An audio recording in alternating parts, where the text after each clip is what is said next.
We're looking at homework from section 5.4. This is question number 9.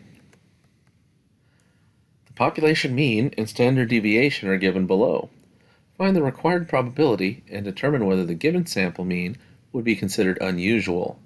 For a sample of n equals 64, find the probability of a sample mean being less than 24.5 if mu is 25 and sigma is 1.31. First, we're going to have to find the values of mu of x bar and sigma of x bar. The reason is that we're not asked about the probability of one individual.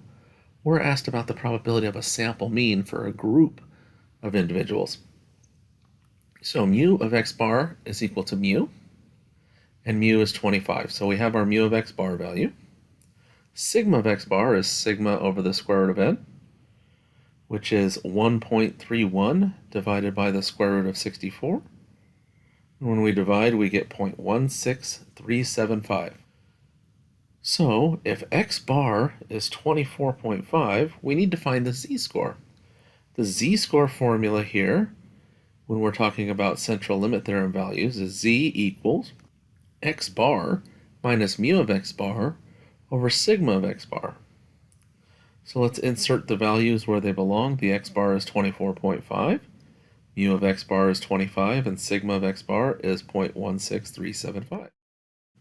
We get negative 0.5 divided by 0.16375, and rounded to 2 decimal places, because that's how we use z-scores, is negative 3.05.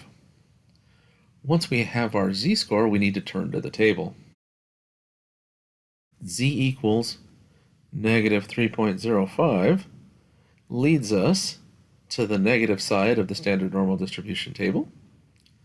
We go ahead and find the table value, and the table value associated with this is 0.0011. So the probability that x bar is less than 24.5, when we're doing probability that x bar is less than, that's area to the left, and area to the left means that the table value is our probability. So the 0.0011 is our probability. The sample mean would be considered unusual because it has a probability that is less than 5%. Remember that when we're deciding if something is unusual or not, a probability less than 5% would make it unusual. And that's your answer.